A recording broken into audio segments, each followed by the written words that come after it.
Welcome to Novara Live. I'm Michael Walker and I'm joined by Turn Left's Curtis Daly. Great to have you on. I'm very happy to be here. It's our first time co-hosting, so I'm extremely excited and hopefully this is the first of many. Lighting is so good. I'm almost jealous. Why? I think he's got better lighting than me, Alex. What's going on here? Anyway, let's talk about the stories we're going to talk about tonight. Home Secretary Shabana Mahmood has labelled pro-Palestine protests un-British in the wake of the horrific attack on a Manchester synagogue. Israel has illegally intercepted the final boat from the Global Sumud Flotilla. We've got some updates on some of the activists detained, and we'll look a bit more at the information apocalypse from ChatGPT's new CGI reality recreator. Stay tuned for all of that and more. If you'd like to support our work, you can sign up at novaramedia.com/support. Britain's Jewish community is still reeling from the vicious terrorist attack on a Manchester synagogue, and while worshippers celebrated Yom Kippur. The two victims killed in the attack have been named as 66-year-old Melvin Kravitz and 53-year-old Adrian Dalby. A neighbour of Kravitz, pictured here, said of him, quote, "He's one of my best friends and his wife Karen. They are lovely people. This is all so horrible. We're in utter shock." Meanwhile, the attacker has been named as Jihad al-Shami. Al-Shami is a 35-year-old British citizen of Syrian descent. He's understood to have entered the UK as a young child and was granted British citizenship in 2006 when he was around the age of 16. Shami drove into people outside Heaton Park Synagogue, got out and attacked worshippers with a knife before being shot dead by police. His family today released the following statement. "We fully distance ourselves from this attack and express our deep shock and sorrow over what has happened. Our hearts and thoughts are with the victims and their families, and we pray for their strength and comfort." There was another perhaps surprising development in this story from the police today. Just in the last few moments, the news from Greater Manchester Police, who say that one of the victims, so one of the men killed yesterday here at the Heaton Park Synagogue, which is just not very far along the road behind me, was hit by police gunfire as they attempted to bring the attacker under control. So one of the victims who was killed was hit by police gunfire. So a second person at the synagogue was also injured by police gunfire. It turns out the attacker didn't have a gun. He had a knife and what looked like explosives, although it turned out they weren't viable. Manchester police said, quote, "It's believed that both victims were close together behind the synagogue door as worshippers acted bravely to prevent the attacker from gaining entry." Now, I think this was obviously a surprise to lots of people that some of the people killed were killed by the police. I haven't heard, though, any suggestion that the police did anything particularly wrong here. They've widely been praised for their response to yesterday's attack, though, of course, as more details emerge, that could change. What we do know is that this appalling tragedy has been immediately weaponized for political ends. Last night, there happened to be pre-planned demonstrations organized in support of the flotilla trying to break Israel's siege of Gaza, which we've reported widely on. But this is how former Jewish Chronicle editor and Telegraph columnist Jake Wallace-Simons described what protesters were doing. So he said, "In Liverpool Street tonight, crowds are apparently celebrating the murder of elderly Jews. Makes you ashamed to be British." That's got 1 million views. Now, apparently, of course, doing a lot of work there essentially means he made it up. So apparently this is happening. I'm completely making up this is happening. They were doing something completely different. Today, Nigel Farage, though, has repeated that smear. Within just a few hours of this horrific incident, we saw in London, Glasgow and elsewhere, pro-Palestinian flags on the streets, people out, previously unplanned, demonstrating. But here's the truth of it. They weren't demonstrating. They were actually celebrating. I can't even imagine we've ever seen such vile scenes on our streets, certainly not in my lifetime. That's just a lie, right? It's just a complete lie. So people watching that video who don't have wider context, and actually it hasn't been given by the broader media very much at all, assume that the people on those demonstrations were there to celebrate the murder of Jewish people. Like, nothing could be further from the truth. They were there to protest the flotilla and the people on those flotillas getting kidnapped. Right? And I think that's such a vicious lie, actually, from Nigel Farage. And also to say this is the worst thing he's seen in his lifetime on the streets. Last year, we had people trying to burn down migrant hotels. Just last month, we had 150,000 people demonstrate at a protest where people on stage called for every religion other than Christianity in the UK to be banned, which would include actually Jews, by the way, and to have remigration, which basically means all non-white people being expelled from the country. So to lie about these people and then say something so wildly, just shamelessly untrue, I think is despicable, to say the least. The government has piled in as well, although not in such an extreme way as Farage.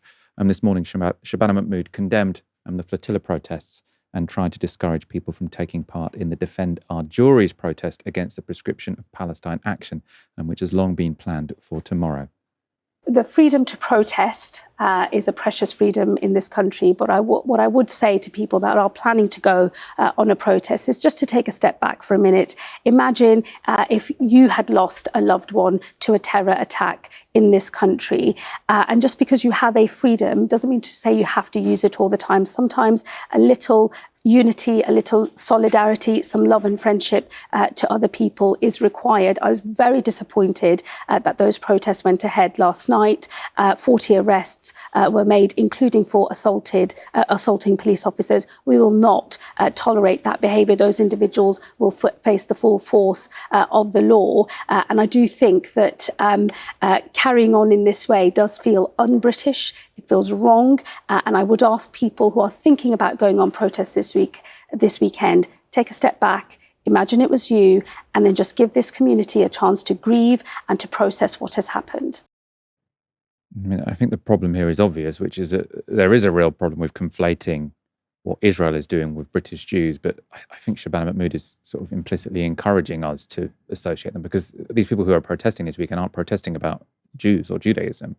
They're protesting about a ban on Palestine action. And they're protesting a genocide, which is very much still going on. Israel hasn't paused. I think 53 people were killed in the past 24 hours in Palestine. And the government itself, while dismissing the protesters, has been blamed for yesterday's attack by Israel. So Israel's Foreign Minister Gideon Saar has said Starmer's government had failed to take the necessary action to curb what he called rampant anti-Semitic and anti-Israeli incitement in Britain.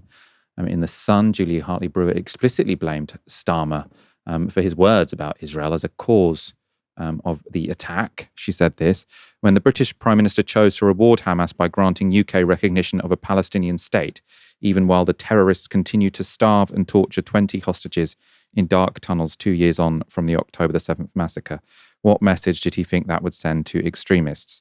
When Starmer's ministers and MPs spout lies about Israel committing genocide in Gaza in a bid to out-virtue signal each other, what did he expect the outcome to be? Now, of course, the UN have said this is a genocide. They're not trying to virtue signal anyone. The government, of course, was actually very reluctant to call this a genocide. And they haven't, by the way, actually. And his ministers haven't. It's now Labour Party policy because it was sort of passed at the conference against their wishes. So our government have been remarkably, or disgracefully actually, milquetoast when it comes to their commentary and their actions, more importantly. And when it comes to Israel's genocide against the Palestinians, of course, Julia Hartley-Brewer has been horrific throughout this genocide, constantly minimizing and dismissing the suffering of Palestinians. The genocide against Palestinian suffering is an understatement, isn't it? This constant attempt to conflate Britain's Jewish community and Israel should really be something responsible leaders in Britain push back against. So we expect this from Julia Hartley-Brewer. But we would hope more sensible people, or people who should know better, would push back against it. However, the chief rabbi also seemed to try to use the tragedy yesterday to shield Israel from criticism. We must speak about controlling our mouths, what it is that we say, the views that we express, how we express those views, and also a faith leader must encourage harmony and peace on our streets and in our homes. We're hearing from the Home Secretary on the programme this morning. What is your message directly to the government when it comes to, again, some of the rhetoric that they might use, but also the physical safety and security that is provided to Jewish communities at a time like this? So first of all, we deeply appreciate the role that the police played yesterday, but we desperately need a response which relates to what people are saying on the streets and our campuses, what they are saying on social media. So much of it is so hateful And in addition to that, when there is the unjustified demonization of Israel, that feeds directly into an anti-Jewish sentiment within the tone of Britain, and that then encourages extremism. Our government needs to be mindful of that. What is unfair demonization of a state which is committing genocide? Of course, a state which is committing genocide should be demonized. What does the unfair bit at the beginning mean? Someone who has pushed back against this conflation between British Jews and Israel is the Green Party's Zack Polanski. And Polanski, who is from Manchester and Jewish, was on the media round this morning. We need to not conflate the Jewish community and the ongoing genocide in Gaza. And actually putting those two things together, I say personally as a Jewish person, makes me feel more at risk. I think you can both be absolutely clear that anti-Semitism and Islamophobia in our country is totally unacceptable. And you can stand against the ongoing genocide and our government's complicity, in fact, active enabling by selling arms to Israel. Those are two different issues, but we can hold the nuance and complexity of recognizing right is right and wrong is wrong. And we can say that clearly. Zack was speaking there from the Green Party conference, and my colleague Aaron Bastani interviewed him just about an hour ago. So we'll hopefully have a clip from that coming up later in the show. For now, though, I wanted to focus on the synagogue attack in a bit more depth. So I caught up with Emily Hilton. She's International Policy Director for Diaspora Alliance, which is a Jewish-led international organisation dedicated to opposing anti-Semitism and its distortion. I began by asking her what the last 36 hours had been like for her. It's been a really wretched 36 hours. The horrific anti-Semitic violence that we saw in Manchester on Yom Kippur is every Jewish person's worst nightmare. No Jewish person should ever face or be at risk of violence for participating in Jewish life, for attending religious services. And it really hammers home, I think, the real vulnerabilities a lot of minoritized and marginalized communities are feeling in the UK at the moment. And it's just incredibly sad. And I'm thinking of the victims' loved ones and their families at this time. I suppose what I've been hearing on the radio is sort of people saying they're very worried to go to their synagogues, and this has, I suppose, very much traumatized the entire Jewish community in Britain. Is that the impression you're getting? Yeah, absolutely. I think that, a lot of our Muslim siblings also experience this too, that sense that public life is not safe, and that, attending services, which is something that, is a very significant part of religious practice, and that this might not be safe, and that, the unknown of what that could be. I've had friends who are rabbis who had to announce from the bima, from the sort of where they were leading the services on Yom Kippur, that this violence had happened. And it was just horrific. And, I think I said this online, but when I heard about the attack, I just thought of my father, because these men, my father always gets to synagogue early because he doesn't want the rabbi to have to wait for a minyan, to wait for enough people to be there so he can start the service. And I imagine these men who were there at that time were probably doing something similar. And it really is just heartbreaking and horrendous to think that this is something that can happen. It's been a very difficult 36 hours. And I think it's also been a particularly difficult 36 hours because we're also all very cognizant of the context in which a lot of these things are happening, and the broader sense of the broader politicization of this, and then also just the horror for these people's families and these communities. It's been incredibly difficult. In terms of the context and people sort of weaponizing this or exploiting this attack, I mean, it's not a surprise to see people like Julia Hartley-Brewer say that, Keir Starmer is to blame because he recognized the right of Palestine to exist. I mean, it's completely bizarre. You've also got Jake Wallace-Simons, who's just been completely mischaracterizing protests and saying they're there to celebrate the murder as opposed to it was a protest about the flotilla.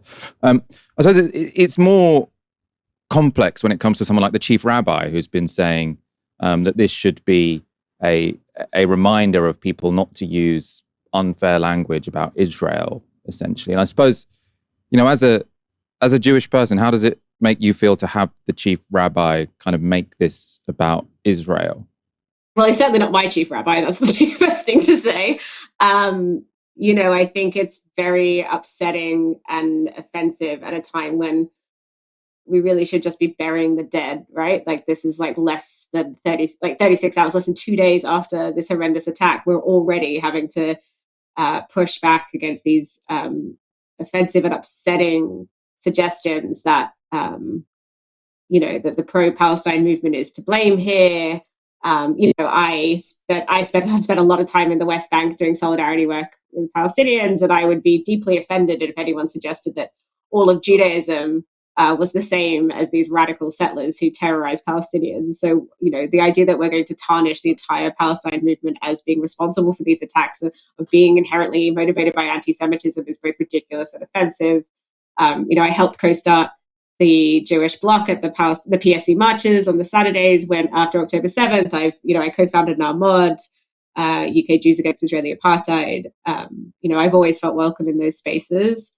And I think it's very dangerous that we are seeing figures like the chief rabbi make such ludicrous statements, but also that we're seeing politics capitalize this and try and shut down protest. We have to be really clear that there is no competition or contradiction in warning the horrific attacks in Manchester and saying clearly that this kind of anti-Semitism is completely unacceptable, and also demanding that the genocide end. If anything, both of those ideas, that you can support Jewish people and Jewish safety and demand Palestinian liberation, they're intertwined ideas. And that's basically been both my value system and belief system, and the organizing principles of many Jewish anti-apartheid, anti-occupation organizers across the world at this time. I suppose there's now this debate about timing. So the protest last night about the flotilla, I mean, it was an unhelpful coincidence, really, that those two things happened on the same day. And then tomorrow, the Defend Our Juries protests against the prescription of Palestine action. Obviously, both movements and protests that we've been very supportive of at Novara Media. I mean, is there an argument that I suppose for out of respect or for tactical reasons that should be postponed, or do you think that would be a very sort of slippery slope to set down? No, I don't think they should be postponed. I think there's a question in general about whether maybe some protests could happen on Sundays, because that is Shabbat. And on general, I think it's good for protests to be on different days to help people of different religious observance attend. And I think if that was to happen, you'd probably have more Jewish people attending. But that's a completely separate argument. Absolutely. I don't think that, the reality is that, people are still being murdered in Gaza. I think this whole moment is just layer upon layer of horror and violence and misery. And that yesterday in Manchester is another example of that. And my sadness about this being a reality in UK society in 2025 and having the horror of these attacks does not take away from my horror and sadness about the fact that people in Gaza are still being bombed, that, activists on the flotillas have been taken hostage by the Israeli government or kidnapped by the Israeli government. At this time, we don't know what's happening to them. That's the point, is that we're fighting fires everywhere. And that's exactly how the right wants us. I think this nihilistic politics that we are all living through right now is about grinding us down so that we feel defeated and aren't able to challenge and resist. And we have a responsibility, I think, to actually stand up and be clear and say, we are here because we value all human life. We are wanting a future that is better, that allows all people to thrive, that believes in Palestinian freedom, that believes in the safety of trans people and asylum seekers and Muslim communities and Jewish people in this country. And that's what we have to fight for. And I think this conversation around sort of timing and restricting protests, that to me is just a sign of what, this government and the right have wanted since the beginning, to silence these movements and to use Jews, particularly at this time of deep grief and despair, to use us as the justification for that is frankly disgusting. And I really think that, people can walk and chew gum at the same time. We can defend our rights to protest, we can demand an end to the genocide in Gaza, and we can say that anti-Semitism is unacceptable. And that is our responsibility, frankly, in this time. Everyone should be out there. They should be out there supporting the Manchester Jewish community at this time. They should be out there demanding that Palestine action be taken off the terrorism prescription list. They should be demanding an end to the genocide in Gaza and the end to the government's complicity in that. That is absolutely crucial. And, if our political leaders will not show us the way on that, we as the people have a responsibility to do so. That was Emily Hilton, speaking to me earlier today. We spoke earlier before a vigil for the Manchester Synagogue, or the victims of the Manchester Synagogue attack, took place this afternoon. David Lammy spoke at the vigil, though his presence wasn't welcomed by everyone there. I have great pleasure in introducing our Deputy Prime Minister, David Lammy. And before I do, please,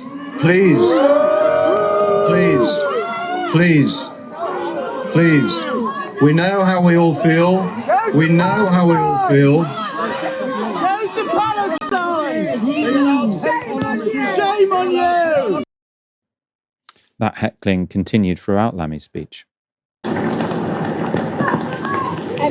That is why we stand in defiance of those terrorists who seek to divide us, who want to pit neighbour against neighbour, to weaken the bonds that bind us together as one nation, one people, one united kingdom.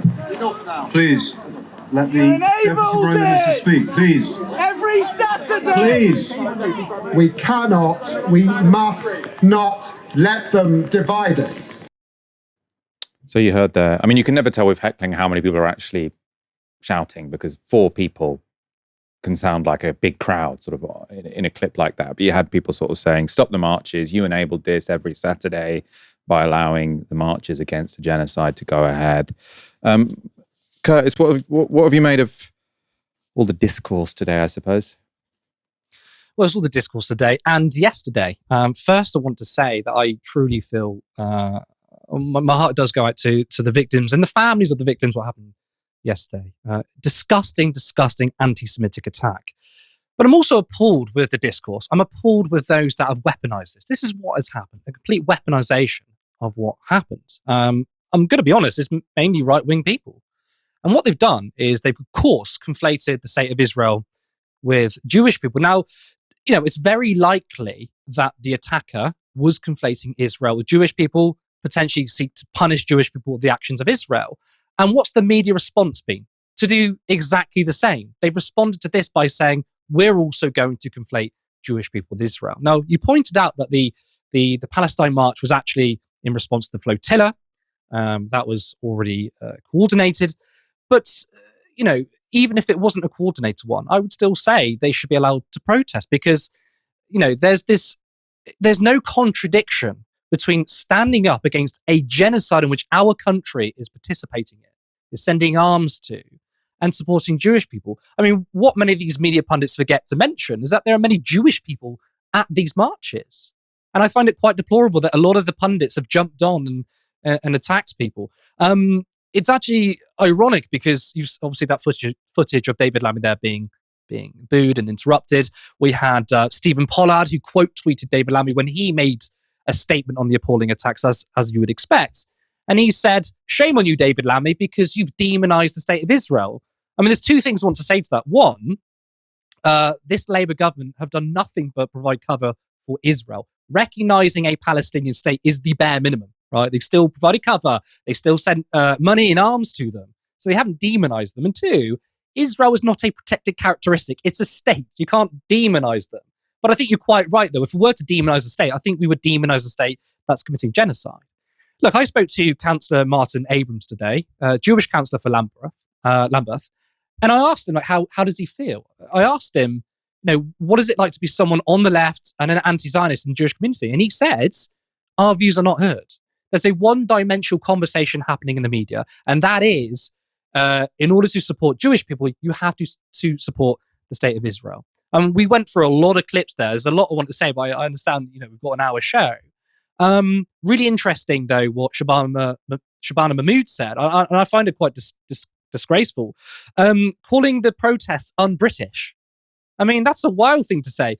What she's basically saying is, if you don't support our exported foreign policy, which is Washington, because they control our foreign policy, right, you're un-British. So I have to prove my patriotism and my Britishness if I want to support a foreign state. I mean, that makes 0 sense. But I suppose actually, if I want to revise my argument, she's kind of right, because the way patriotism and Britishness, is seen through the lens of the media, is your subordination to the state. So I guess if you do delineate from British foreign policy, Washington foreign policy, in the eyes of politicians and the political establishment, that is very much un-British. But of course, we would very much disagree. I've spoken to Zack Polanski many times, and I've asked him, what is it like when pundits do conflate Israel and anti-Semitism? And he tells me, I feel less safe. And it's absolutely true. Anti-Semitism is on the rise. We saw it literally yesterday in a disgusting, horrific attack. But we have also seen organizations such as the CST, the ADL, who've included criticisms of Israel in that increase in anti-Semitism. And we have to be really careful, really, really responsible on this. I think Zack Polanski did a very valiant job, by the way, of being the only grown-up politician that's willing to call it out for what it is, to say anti-Semitism is disgusting. There is an increase in Islamophobia, but let's not try and politicize this and conflate the two. There is no contradiction to standing up for Palestinian people, especially the many Jewish people who are going to these Palestine marches, and supporting anti-Semitism. But of course, the media want to do that because ultimately it does serve the state of Israel. Just to clarify, I suppose the reason I think it's relevant to highlight that the protests last night were specifically about the flotilla and were planned on that day because of that is because obviously no pro-Palestine demonstrations should be banned. But if you were watching that and you think, why are they protesting tonight? And you thought the only reason they're protesting tonight is because it happened to be the day, if people thought that was a spontaneous protest after an attack on a synagogue, you can see why people might think that's a bit. I mean, if it had been a spontaneous protest in response to that, it would have been wrong. It would have been terrible, but it wasn't. And that's why I think sort of the lie from Nigel Farage is quite so damaging. The final boat of the 42 vessels in the Gaza humanitarian flotilla has been intercepted by Israel, 42.5 nautical miles from the Gaza coast. And this was the moment Israeli troops boarded the Marinette boat. It was intercepted there by Israeli troops, as you can see. 6 people, including 3 Turkish citizens, a German, an Omani, and an Australian captain, were aboard the vessel. The Marinette, which was intercepted in the early hours of Friday morning, was the first unauthorized humanitarian mission to come closer than 70 nautical miles from Gaza since Israel imposed its illegal blockade in 2009. We think over 450 activists from across the flotilla are currently being held in Israeli custody, though they're not really confirming numbers. And far-right Israeli Minister Ben-Gvir has used the opportunity to make some genocide propaganda. אלה הטרוריסטים של המשט, אלה הטרוריסטים, די טרוריסט. תקל עליהם, תומכי רוצחים, אגב, האוניות שלהם נמצאו קרחנה שלמה. הם לא באו באמת, לא למשט, לא לעזור, אלא הם באו בעד עזה, בעד הטרוריסטים.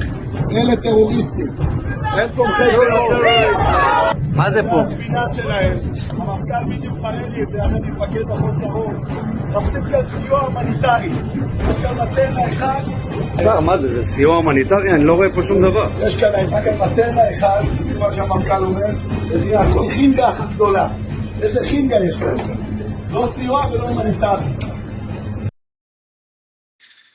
The Israelis do seem to like tying people's hands up and filming them all.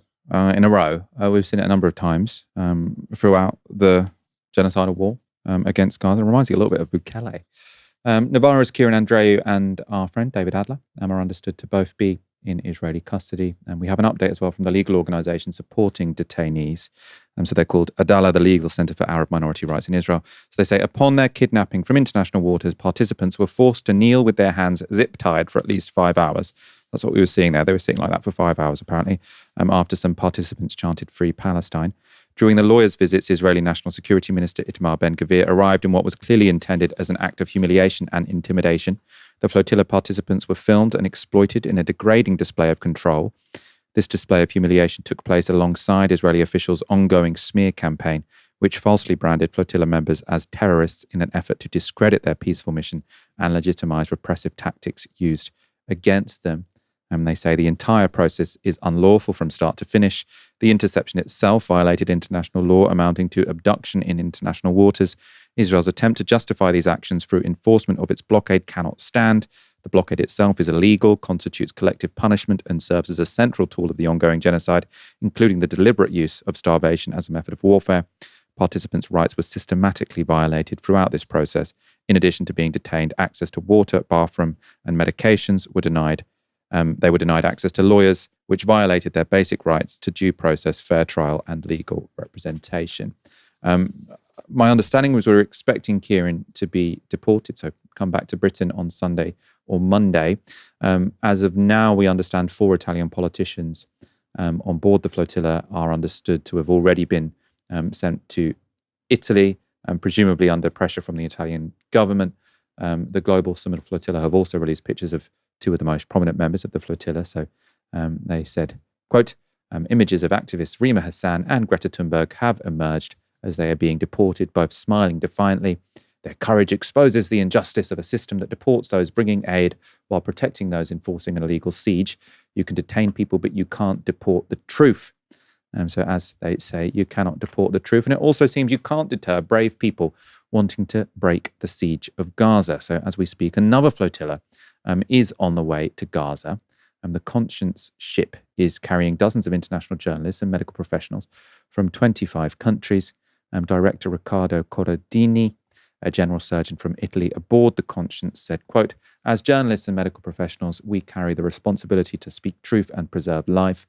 This mission is an appeal to our colleagues and the institutions that represent us globally to break their silence, uphold their ethics, and stand on the right side of history. And we will be covering the Conscience as it nears Gaza, just as we have been with the Sumud Flotilla over the past week. Curtis, I mean, I think this has been a remarkably, well, it's funny to use the word successful, isn't it, when Gaza is still under siege and there is still a genocide going on and there's a famine going on. But as sort of activism goes, this seems like it has been a remarkably, let's say impactful, because I think, successful wouldn't be quite right. It's been a remarkably impactful sort of form of direct action. Yeah, you're quite right. It's an impactful achievement for what the activists tried to do. I mean, I think it was very clear that getting to the shores of Gaza was the unlikely thing to happen. The point of this the point of this mission was to get all eyes on the flotilla. I watched hours and days of the live stream of it. You guys in Novara on Wednesday did an incredible job of, I think you went from 6 p.m. to midnight. So you've done a fantastic job covering this. I think you had 20,000 people tune into your show, thousands across the world watching. And of course, again, I have to mention your colleague, Kieran Andriot, who I think is a hero. And the rest of those who've been on board on this mission are absolutely heroes. I mean, we were all watching very closely with McKenna that broke the blockade, by the way, which is why that was hugely impactful. And I guess you could kind of say it was a success because we weren't sure if they were going to be intercepted beforehand. But McKenna, as we know, 8 a.m. that day, they lost communications or we didn't know anything about it after that point. But they broke the blockade. And my view is, and as you've shown on screen there, there's another Conscience Flotilla happening, the Freedom Flotilla Coalition, more coming. This needs to keep happening. 42 boats went and they broke the blockade. There needs to be 100, 200, 300 maybe, and to keep trying. But it's when you look at the situation of the famine, the ethnic cleansing, and the genocide, it is a horror show, but you do feel encouraged when you see these scenes of the flotilla getting there. So it is hugely impactful. I got to admit, though, I was very worried for all of them, but I was especially worried for Kieran, who's half Palestinian. And given the racism in Israel and obviously the anti-Palestinian racism over there, given what's going on, I was very worried for him. And we still don't have him back just yet. So these people are incredibly brave in what they're doing. And all I can say is my love goes out to all of them. Yeah, of course, I can only echo that. Let's look at some more developments when it comes to Gaza, because Donald Trump has given Hamas until Sunday to agree to the peace deal drawn up between him and Netanyahu. Of course, that so-called peace deal had no input from Palestinians. On Truth Social, Trump said this: as retribution for the October 7th attack on civilization, more than 25,000 Hamas soldiers have already been killed. We've got no idea. That could just be any male civilian that they've called Hamas. Most of the rest are surrounded and militarily trapped, just waiting for me to give the word go for their lives to be quickly extinguished. As for the rest, we know where and who you are, and you will be hunted down and killed. I am asking that all innocent Palestinians immediately leave this area of potentially great future death for safer parts of Gaza. Fortunately for Hamas, however, they will be given one last chance. Great, powerful, and very rich nations of the Middle East and the surrounding areas beyond, together with the United States of America, have agreed with Israel signing on to peace after 3,000 years in the Middle East. What a ridiculous man. This deal also spares the lives of all remaining Hamas fighters. The details of the document are known to the world, and it's a great one for all. We will have peace in the Middle East, one way or the other. The violence and bloodshed will stop. Release the hostages, all of them, including the bodies of those that are dead now. An agreement must be reached with Hamas by Sunday evening at 6. Every country has signed on. If this last chance agreement is not reached, all hell, like no one has ever seen before, will break out against Hamas. Now, you can see how this has gone, very well for Netanyahu, really, because he's gone to Washington. He's agreed with Donald Trump a peace deal which suits him, and which the Palestinians have had nothing to do with agreeing at all. And then Donald Trump, who is sort of the most powerful person when it comes to what happens in that region, has said, okay, yep, I back your deal. This is reasonable. Either they sign it or I give you permission to do whatever you want, which is essentially what he's saying. So they get to call it a peace deal when actually it's just, he's just imposing Israel's desires on them and saying, if you don't sign up to this thing that you've had no input into whatsoever, I'm going to let the Israelis do whatever they want. And which, as we know, it sounds like it's going to be the total destruction of Gaza City if it can be destroyed anymore. Very concerning. I think it's disgraceful as well, the way our government has just sort of said this is a great peace deal. Our government's position seems to be like, yeah, this is a brilliant peace deal. Everyone should sign on to it. When the process of this was Netanyahu asked Donald Trump to say this is a good idea and force the Palestinians to sign it on threat of death, essentially. As to what Hamas are thinking, this is from The Guardian. They say Hamas leaders are divided between Istanbul, Doha, and Gaza, which complicates discussions on the group's response. Of course, whenever they meet, they're inclined to get bombed, whatever country they're in. Turkey and Qatar are putting pressure on Hamas to make concessions. One sticking point is the plan's demand that Hamas disarm, a source close to the organization said. The surrender of all weapons would be very difficult for Hamas to accept, especially without any political process or substantial progress towards a two-state solution. And then this is a quote from Hugh Lovett, who's a senior fellow at the European Council on Foreign Relations. He says, there are different trends within the movement. The membership in Doha tends to be more pragmatic, especially compared to the military leadership in Gaza. There is an obvious need to have the buy-in of the military and the rank and file fighters. So again, it's this situation where they've basically said to Hamas, you need to disarm. There isn't any real timeline as to how Gaza would ever become a functioning, viable state. On one level, I hope they agree to it because I don't want to see what happens next if they don't. But the way that sort of our government and, people who are supposedly sensible are pretending this is some kind of just outcome, I think is fairly ridiculous. Curtis, do you want to comment on this before we move on to our next story? Yeah, so I think it was Hugh Lovett from the European Council who said Hamas aren't going to agree to this because they're not. There's very little detail in this deal. It's basically saying, this is manufacturing consent, by the way. This isn't a real deal. It's basically saying, we want everything we want from Hamas or we're going to flatten Gaza. Now, here's the big issue here. There's sort of two completely opposing sides, right? You've got the Palestinians who want the right to self-determination. And then you want Israel, who have been obvious about their goal, which is to completely wipe the face of the earth for Palestinians and take over control of Palestine. They want greater Israel. So they have no incentive for a deal. Netanyahu doesn't want a ceasefire because the longer the war goes on, the more he stays in power. If we look back in history, the amount of ceasefire deals that were broken by Israel. So this is a deal that's not meant to be agreed upon. I'm kind of getting deal fatigue, if I'm honest, because we always hear about these deals and then obviously it breaks apart. Just before Trump was inaugurated, he's supposedly had a deal with Israel and nothing came about of it. It's not going to happen, especially when there's been talks of Tony Blair, right? Tony Blair, the guy who's an expert in the Middle East, is going to be involved in controlling Gaza for 5 years.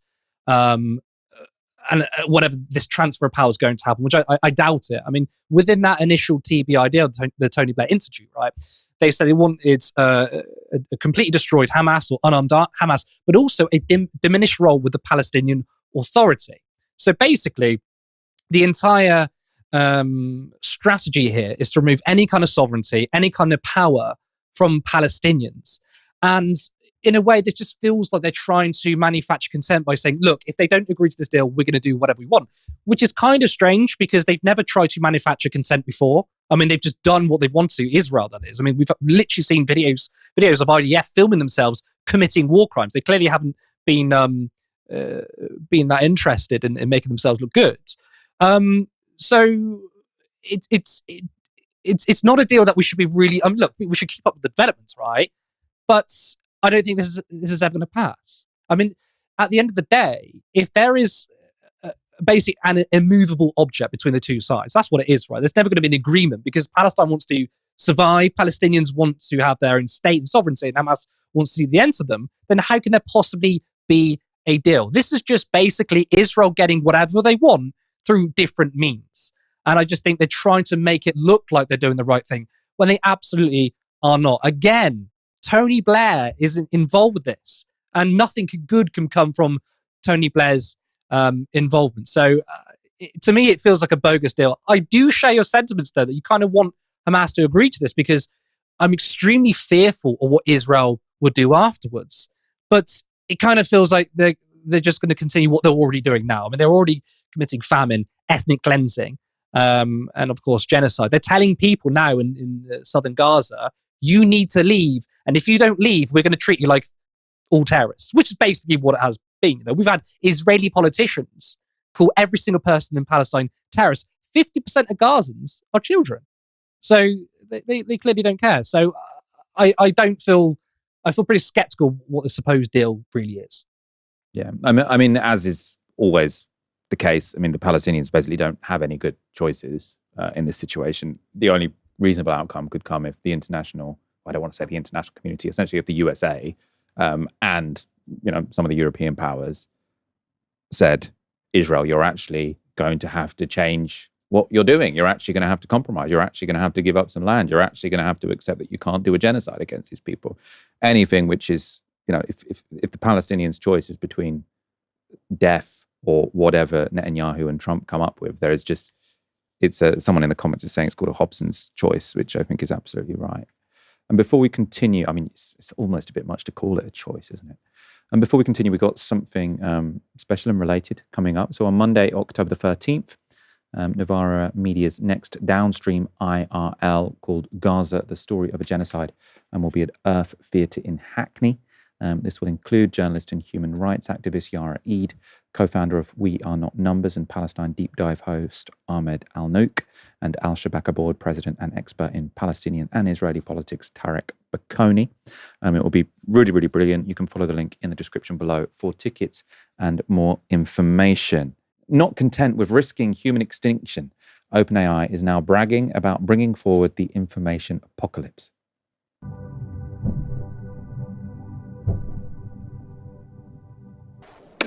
One year ago, Sora 1 redefined what was possible with moving images. Today, we're announcing the Sora app, powered by the all-new Sora 2. It's the most powerful imagination engine ever built. And it's packed with new features. I'll pass it to Bill for more details.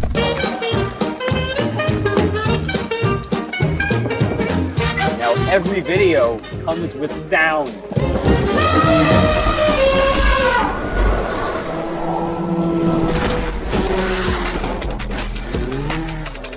Sora 2 is also the state-of-the-art for motion, physics IQ, and body mechanics, marking a giant leap forward in realism.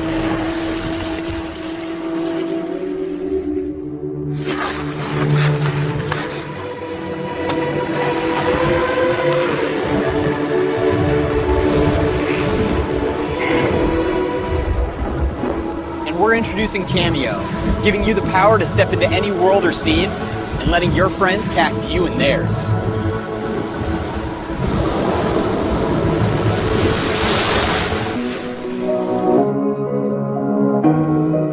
On the path to AGI, the gains aren't just about productivity. It's about creating new possibilities. It's also about creativity and joy. 1, 2, 3, 4.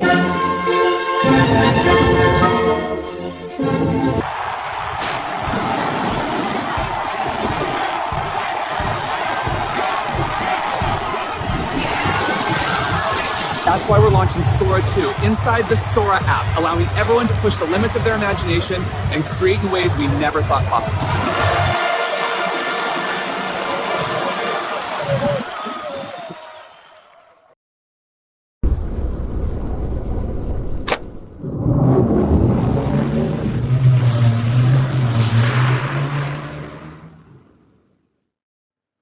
No one asked for this, right? It's like you have this multi-million-dollar company that sort of says, we've got this great new product with you, for you, which is going to make it really easy to do fraud, right? It's sort of like, it's going to make life worse for everyone because we're not going to be able to believe anything we ever see ever again.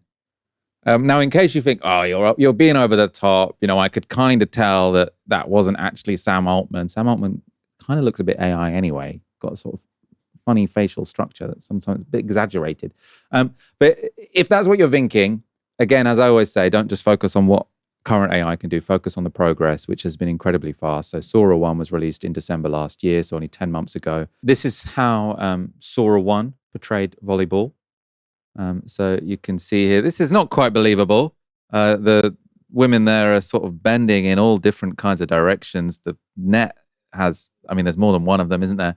This is Sora 2. Now, if I'd seen this without knowing it was AI, apart from this man sort of wandering off the pitch, that looks reasonably real. This is skateboarding on Sora 1. Again, that skateboard is flying. This even if I was, said this might be AI, that just looks real. Sora 1 has this, this is going to be seen as Twee in the future, this sort of lovely version of AI where all the limbs are going in all directions, and then Sora 2 just looks, incredibly impressive. Curtis, I think this is worrying because I don't think anyone's going to be able to believe anything they see ever again. And I'm worried about that. It's the devil's tech, isn't it, Michael? I absolutely despise AI. Now, look, don't get me wrong. I don't mind, ChatGPT to fix your spelling or collate bits of information here, right? But that's as a tool to help you do something, fine. But when AI becomes a replacement, which is what it is, that's a real danger. We are running into a dystopian society. There are multiple angles I want to come at this, by the way. The first one is creativity. Now, remember when we were talking about the rise of automation, we're thinking, okay, robots are going to, take our jobs, but they're going to be menial factory jobs. But, they're never going to replace human emotion and creativity. Oh boy, were we wrong. We were extremely wrong. Now we have AI algorithms which can, people are looking at writing books from prompts and selling them. People are thinking about starting movie productions companies to make movies just in the prompts.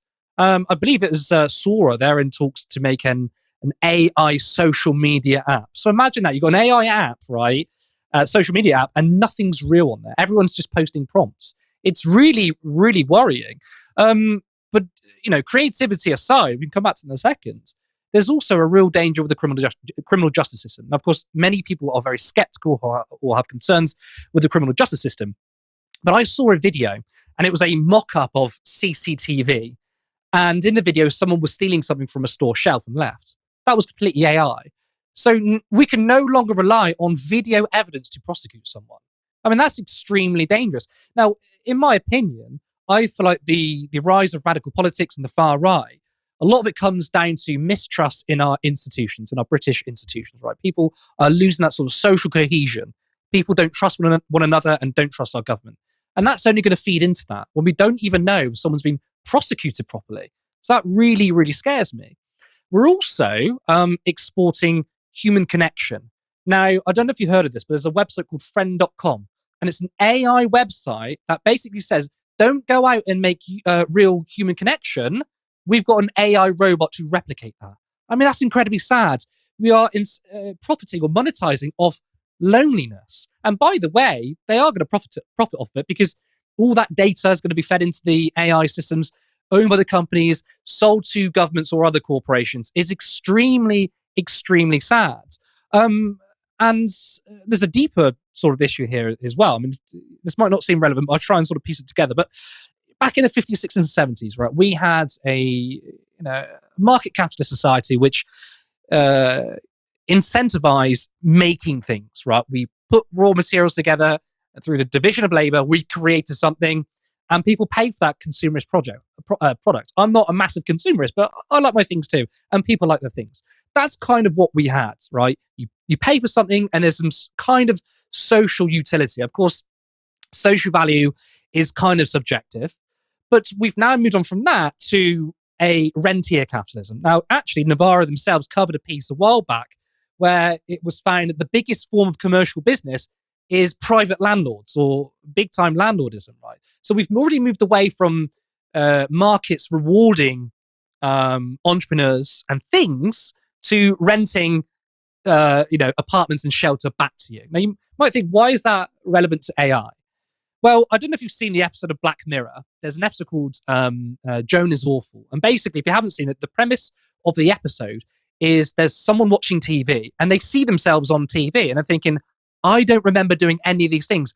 How is this possible? And a bunch of actors are seeing themselves do things that they haven't agreed to, they don't remember. And it turns out that sometime they would have signed a contract, right? And in the small print, the TV execs and production companies would have said, we can use your likeness for future projects, right? We don't need to compensate you. We don't even need to give you consent on future projects. And we're going to live in a world and a scenario where we'll be looking at TV of our own likeness and then selling it back to us. Now, it might not be me or you because we're not actors, right? But we don't know how far this is going to go. So there's some real deep problems here. And yet all we hear from this Labour government is they love AI. They're going to sort out all our social problems with AI. And it's extremely worrying because we've not had any sort of regulation, any sort of conversation on AI. And you know what? It's deeply distressing when you're scrolling through TikTok and you don't know what's real or not. And I find that extremely, extremely worrying. I actually thought it was very salient from one of the godfathers of AI. I forget his name. And he said, what we need to combat AI is socialism. And I think he's completely right, because what we've got now is, and by the way, I completely agree with the hypothesis of Yanis Varoufakis that we're moving into a techno-feudalist society where tech oligarchs control everything. And I think the only sort of way we can get out of this is to have a socialized economy where, businesses and production is in the hands of us collectively, because we cannot trust billionaire oligarchs anyway. And now trusting them with this kind of technology, it is really, really dystopian, Michael. Zack Polanski has delivered his first conference speech as Green Party leader. In the speech, he celebrated the party's 22,000 new members, defended immigration, and reiterated opposition to the prescription of Palestine action. He made the case for a wealth tax.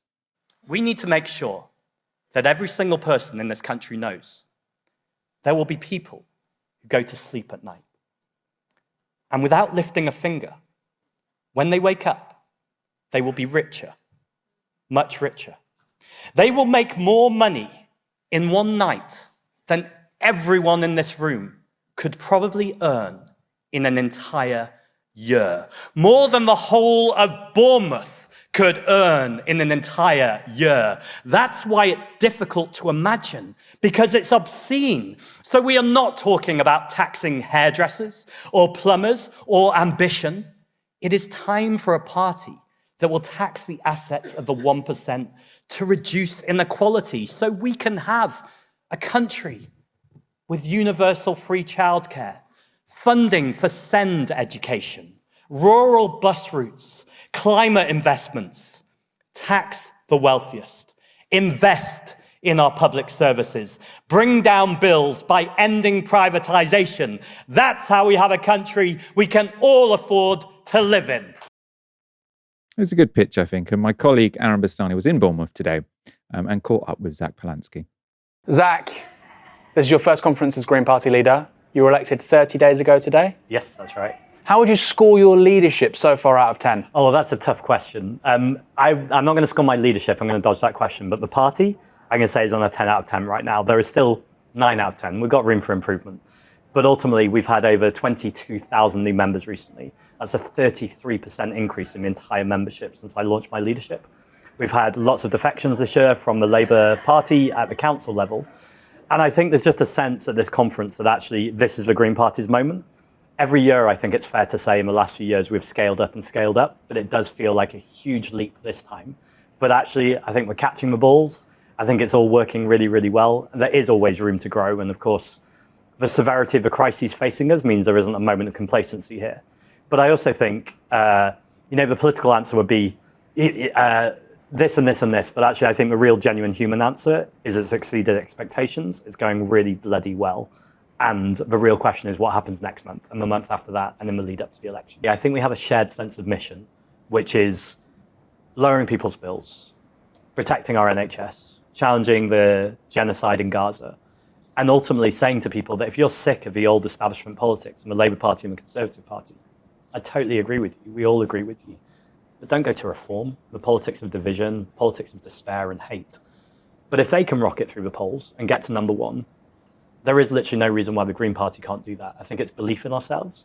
And I think it's about making sure we're getting out as much as we can through media, through social media. I've got my podcast now, Bold Politics.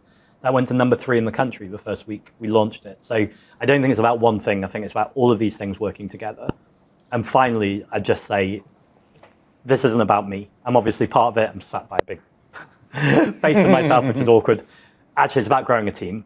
And what I'm really excited about is the idea that some of our next MPs haven't even joined the Green Party yet. The people who are inspired by what's going on right now, you might not have even looked at the Green Party before. They might have dismissed it and gone, what do they know about the cost of living? Or are they a class party? Are they a socialist party? We're all those things. And actually, I think what we haven't done in the past is effectively communicate that. I think as soon as people start to hear from us more, I think our polling ratings are going up. I think our elections are going up, and particularly in London and in the Senedd in Wales. I think it's going to be a really good May.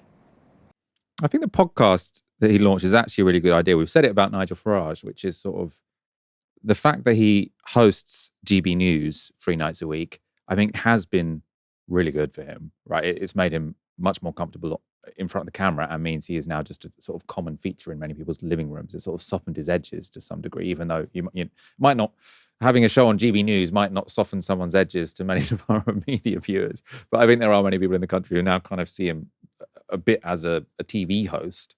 And I think if Zack can do a similar thing, that would be brilliant. Let's have a look at some more of that interview where Nigel Farage does come up. So Nigel Farage might be watching this, or one of his comms people, or Richard Tice. He loves Novara media. Or Zia Yusuf. They would say, hold on, Zack, you've got us completely wrong. We are actually the thing stopping fascism. They might say, or even just racism, like Tommy Robinson. We are the firewall, because if we can't get political power, or at least influence, to change how this country does immigration, law and order, a ton of issues, if those votes won't come to us through the electoral democratic system, then they'll go to people like Tommy Robinson, not through votes, but through things like street violence. We're trying to do this through procedure, through legislation, through an orderly way of changing things. That would be their argument. So we are not the means of fascism and racism and violence. We're stopping it. What would you say to that? I'd say that's bollocks. We know for a long time that the established kind of acceptable face of fascism has been politicians in suits, and that's largely what we're getting with reform.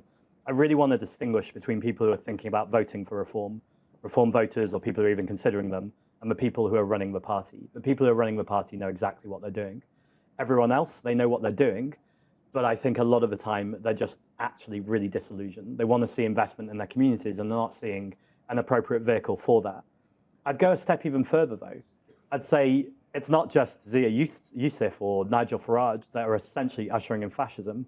The Prime Minister has to take a responsibility for this too. He stood at the podium and quoted Enoch Powell. He said somehow that he didn't know that that's what he was doing. I think that's completely incoherent. And I think if that's true, that's also very problematic, that he doesn't know his political history, that he didn't know that he was quoting one of the worst fascists this country has ever had. Do you think he knew what he was saying? I think he knew exactly what he was saying. It wasn't a one-off. We've had dog whistle after dog whistle. Let's go for indefinite leave to remain. Taking it from 5 years to 10 years, what is that going to achieve? If people want Nigel Farage and they want reform, they'll vote for Nigel Farage and reform. And so It's a tale as old as time. Donald Trump says it today, Nigel Farage shouts it tomorrow, and then the Labour government move into that position a week or two later. It is a doom spiral.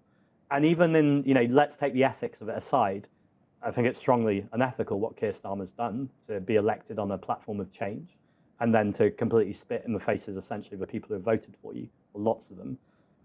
It's also bizarre and ridiculous. You're not going to win an election doing that. I cannot believe they're not looking at the poll ratings and going, I wonder why we're plummeting. I wonder why so many people in this country right now don't feel like the Labour Party have got their backs. And so what I would finish on and saying to those people, whether you voted Labour in the past, Conservative in the past, Lib Dem, or indeed Reform, which has been the centre of this conversation, then actually have a look at the Green Party, because we do politics differently. You might not agree with us on everything, but as I love the quote that Zoran Mamdani has been using. If you agree with me on 9 out of 12 things, then let's get on and do it. If you agree with me 12 out of 12 things, go see a psychiatrist, because that's not normal. We don't have to agree on everything. And I think on immigration, we don't have to agree entirely on immigration. A red line for me is you have to want dignity and care for migrants. But I think most of the country want that. I think even you vox popped, when you speak to people on the street, very quickly they can go from stop the boats, I hate migrants, a minute of reasonable conversation, and they've usually backed off. And they go, I'm worried about the country, and they might even go, I still don't want migrants, but now we're talking.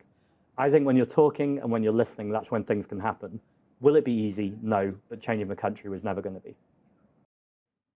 Got those real politician hands going on. You can watch the whole of that interview over the weekend. That will be out over the next couple of days. As I say, that was recorded just an hour before we went live tonight. Curtis, I'm sure you'd have a lot to say about the Green Party, but we're out of time. But it's been an absolute joy having you on the show this evening. So thank you for joining me. Oh, do you know what? It was a real pleasure and honour to share my first time co-hosting with you, Michael. I hope we do it again. It was a great show. And yes, there was a lot of things I could say about the Green Party, but I do appreciate we are. You'll have a lot of chance in the future to say stuff about the Green Party, because we would love to have you back on soon. Thank you everyone for tuning in. We'll be back on Monday at 6 p.m. For now, you've been watching Novara Media. Good night.